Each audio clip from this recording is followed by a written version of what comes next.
Today, I'm going to be covering the unexpected reality of the 1.2% burn, and we're also going to talk about what this could eventually become. First thing I want to talk about is this amazing resource from Statement. Now, this is actually showing us the total supply for both USTC and LUNC. So this is a really great tool for us to be able to visualize on a very small basis, a 1 hour basis, a daily basis, a weekly basis, and actually see how is the burn performing and what's going on overall. So if we hop out and we look at a weekly basis, let's start here. If we look right now, we can see that the current week has lost about 570 million Terra Luna Classic has been burned.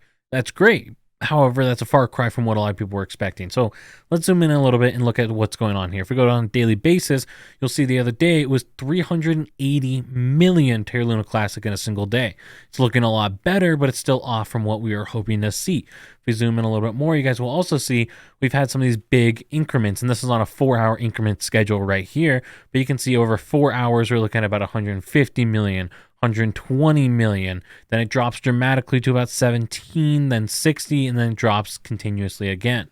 This is, of course, very off from what people are wanting. A lot of people, including myself, was hoping to see over 1 billion Terra Luna Classic burn within that first 24 hours, something just to get us started. And of course, that's not going to stay happening forever, but I thought we were going to start out strong. And there's a couple reasons why that didn't happen. However, before we dive in and talk about those different reasons, it's important to address that currently we've actually burned quite a lot of Terra Luna Classic. You can see right here, total of over 432 million Terra Luna Classic has been burned. And so there's definitely been a lot of progress that's happened from this 1.2% burn tax. Is just not what we wanted. So why is that? And one of the big reasons why the burn is not quite what we had hoped is the varying levels of support from different exchanges. Let's take a look at MEXC as an example, right? For them, I'm sure a lot of you know, they committed to burning on spot trading fees, so off-chain transactions. They didn't have to do this during this time period at all, right? This is something important to note.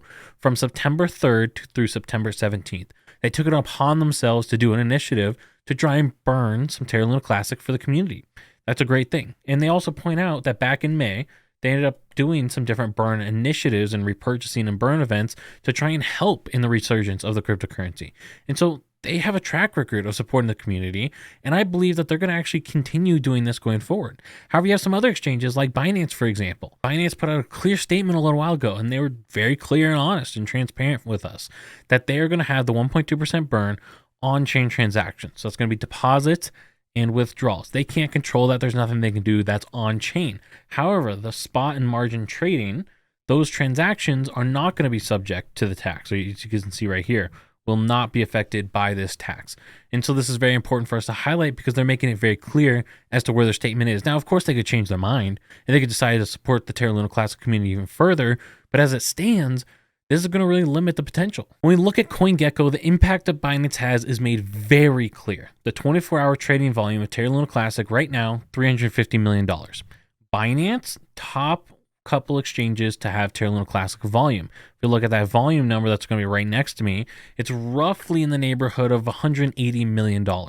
This represents a large chunk, over half of this trading volume.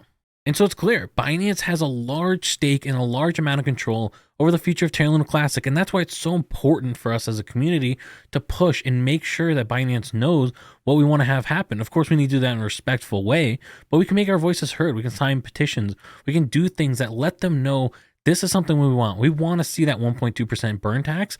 And hopefully someone like Binance, with all their power, over half the trading volume, can actually come in and make a big impact on the community. Something else that's really important to highlight when we're looking at those historic numbers, you can see a post here by Classy 15 hours ago. Binance deposits and withdrawals for Terra Luna Classic are still down. That meant that $300 million of Terra Luna Classic, 300 million Terra Luna Classic that was burned yesterday happened without a lot of these exchanges having their on-chain burns enabled. So again, you couldn't deposit or withdraw from a lot of exchanges. So regardless of whether they had the 1.2% burn on the transactions occurring on their exchange, you couldn't move your money on or off, which of course limited the amount that ended up being burned. And so this is important to note for us as we're looking at this first wave and going and seeing how much actually happened. Well, of course it's going to be less. you couldn't move your money at the time. And so that's something really important for us to understand when we're looking at this number. We need to more look and see, once these exchanges, a bunch of these exchanges all get set up and they're all ready to go and what they have in their system is going, what does the number look like then? We can't really look at it now because it's such a skewed number based on what's actually active and what's not active.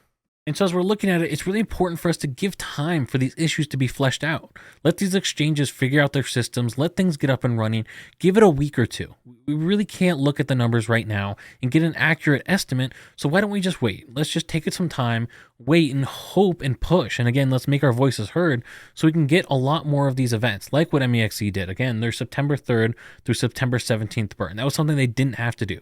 This is clearly a sign of them supporting the community. And that's why I think it's really important for us to support exchanges like MEXC. Let's make sure that they know that we appreciate what they did, that they are what we want to see with other exchanges. And hopefully if we can make that a model and we send a lot of trading volume over to their exchange, other exchanges, big ones like Binance and KuCoin, will follow suit because they don't want to lose business, of course. And so that's why I would say, if you guys want to make an exchange account with MEXC, use the link in the description down below, check them out and see and give them the support that they're giving us.